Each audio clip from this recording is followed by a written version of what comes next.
Hello and welcome to the Energy Monitor video interview series coming at you live from Sharm El Sheikh, Egypt at the COP27 Climate Summit. My name is Dave Keating and I'm joined today by Alan Ransil, who's from Filecoin, which is a network of data storage that goes around the world and kind of keeping track of data.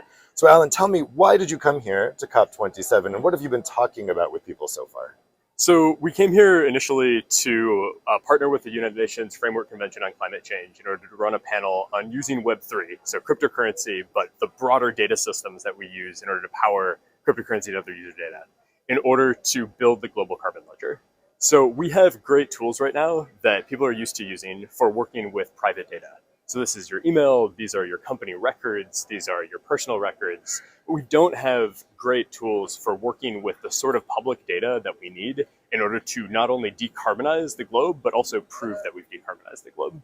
So data is really central to all of the decision making that we have to do in order to draw down emissions as rapidly as we possibly can. So if you're a private company, you use data to try to understand where your emissions coming from, where in the supply chain do you focus your efforts on trying to reduce your emissions, and to prove that you've actually done it. If you're a government, similarly, you need to use data in order to guide how you spend public money in order to reduce your emissions and reduce the emissions across your economy, across your society. If you're an NGO, similarly, you want to understand where to focus your efforts, and you want to prove to people that you've done a good job at decarbonizing your operations or supporting people who will decarbonize other parts of the economy. So all of this really uses data as the fuel for decision making.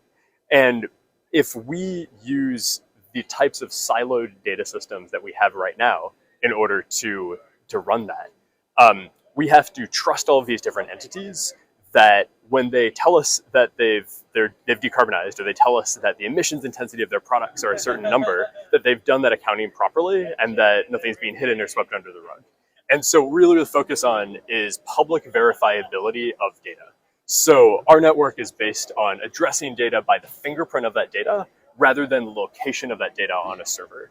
And we really believe that there's a huge opportunity to take these sorts of tools in order to build public verifiability into the way that we work with emissions data and trace how those emissions flow across the economy. So when you're talking to delegates here, do you think they recognize the power of data as a decarbonization tool? Do they get it, what you're telling them? I think that everyone recognizes that data is a crucial piece of this. I think not everyone is clear on where we need to go and how far the current tools that are being used can get us. And so I think that what we would really like to see from a lot of people sort of involved in COP and involved in these sort of decision making is really clear leadership around the level of public verifiability that they want to see in emissions claims that are being made. So not just this relatively opaque auditing process, but also proof that that auditing process was done correctly. And another problem with this that I think people are starting to recognize, but it's only beginning to sort of get into the consciousness of decision makers and the public in general, is that the way emissions accounting is done now, you take your financial records, you send them to an auditing firm, that auditing firm tries to estimate the amount of emissions in your operations, right? That auditing process is expensive, it takes a long time, it's very detailed, and as a result, these numbers are only released every year. So fine, you have a snapshot at the end of the year of what my emissions are and what the emissions intensity of my products are. That's good as far as it goes, but then if that data goes to my customers and my customers use that data to try to determine their own emissions, then that data gets it to be another year old before it's reflected in their records, right? And if you imagine a long supply chain where what's called scope 3 emissions or supply chain emissions lag for a year every hop down that supply chain, that is not going to give us accurate data, that's not going to give us timely data, that is going to be used to fuel that decision-making process that we need in order to rapidly decarbonize.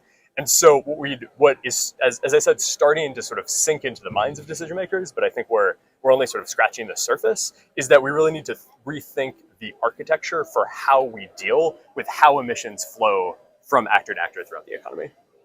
So we'll see if the end of this, when the policymakers go home, they'll be implementing decisions for the climate. What's the number one thing you would like to see them to implement in terms of policy that would harness this potential?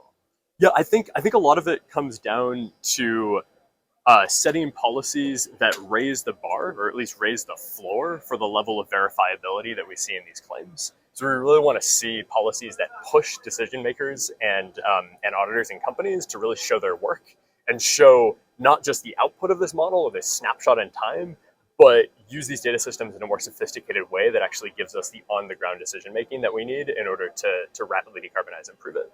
Yeah, that makes sense. Well, Alan, thanks so much for talking with us today, and thank you for watching. We'll see you for the next video from here in Sharm El Sheikh, Egypt.